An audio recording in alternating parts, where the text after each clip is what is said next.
von Steuben's impact on the American Revolution is immeasurable.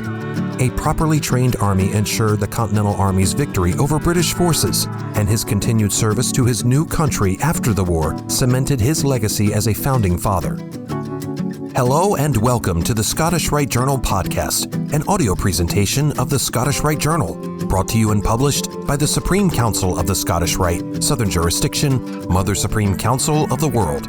Be sure to like, subscribe, share, and comment on this article, and don't forget to hit the notifications bell. This week's article is A Different Kind of Manual, examining the Revolutionary War Manual of Major General and Freemason Baron von Steuben, by Brother B. Chris Ruley, 32nd degree, KCCH, Assistant Grand Historian, read by Brother Matt Bowers, 32nd degree, and comes from the July-August 2026 issue of the Scottish Rite Journal.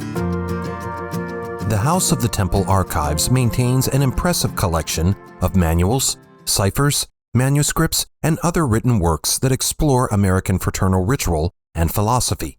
Many of these works have been donated to us by Scottish Rite Masons who wish to preserve these unique pieces of American fraternal history for future researchers. On occasion, we also get pieces that, while they may not be directly connected to Freemasonry, have a significant impact on American history.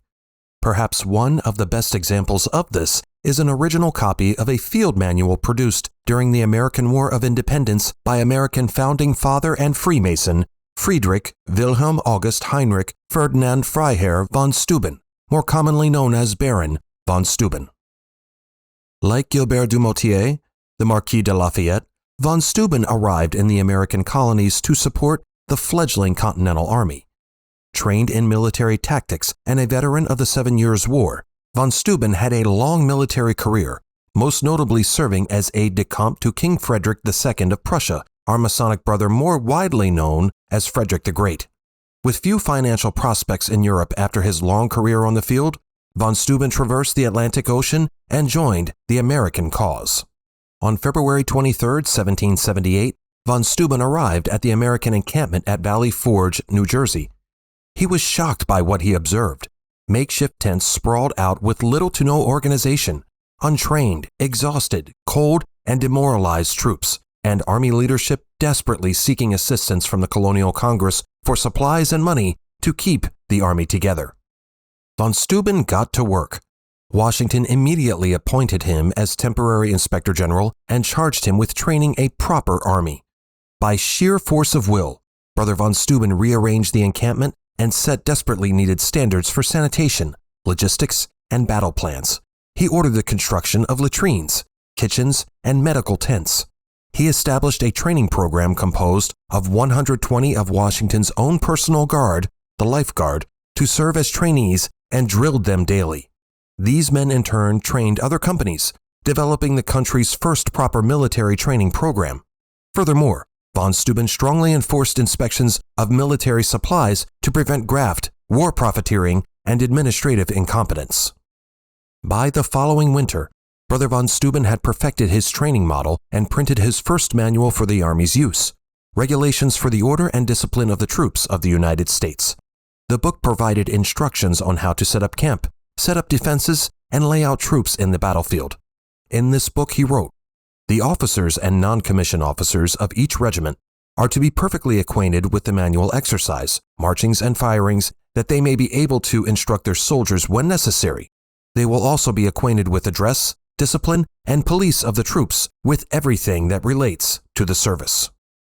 The book includes helpful diagrams similar to what one may find for a lodge layout in a Masonic monitor, fostering certain rules which, when reasonably adapted to a civilian organization, may apply to a well-governed lodge. In September 1979, illustrious Stanley H. Heath, 33rd degree of Minnesota, presented the House of the Temple the second edition of von Steuben's manual, which remains in our collection today. Brother von Steuben's efforts prompted Washington to recommend to the Continental Congress that von Steuben be made a Major General, which the deliberative body approved on May 5, 1778. He served as Washington's Chief of Staff for the remainder of the war, becoming a trusted advisor to Washington and a prominent citizen following the War of Independence. During the latter part of his American experience, he helped to design the U.S. Naval Academy in Annapolis, Maryland, and to form the Society of Cincinnati, along with several German heritage societies in New York. Brother von Steuben's Masonic record is but fragmentary. His name appears as a member of Trinity Lodge No. 10 of New York, now No. 12, and an honorary member of Holland Lodge No. 8 of New York. According to surviving records, he attended Holland Lodge's St. John's Day feast and addresses Veterans of the Royal Art. On February 6, 1789, the lodge appointed him on a committee to inform George Washington that he had been elected an honorary member of the lodge. Von Steuben's impact on the American Revolution is immeasurable. A properly trained army ensured the Continental Army's victory over British forces, and his continued service to his new country after the war cemented his legacy as a founding father.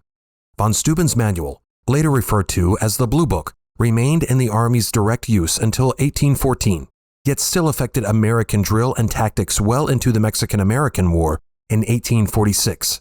It is astonishing to consider that 52 years after von Steuben's death, illustrious Albert Pike, 33rd degree, then a junior officer in the Mexican-American War, would be drilled on the tactics produced by a fellow brother of the mystic tie.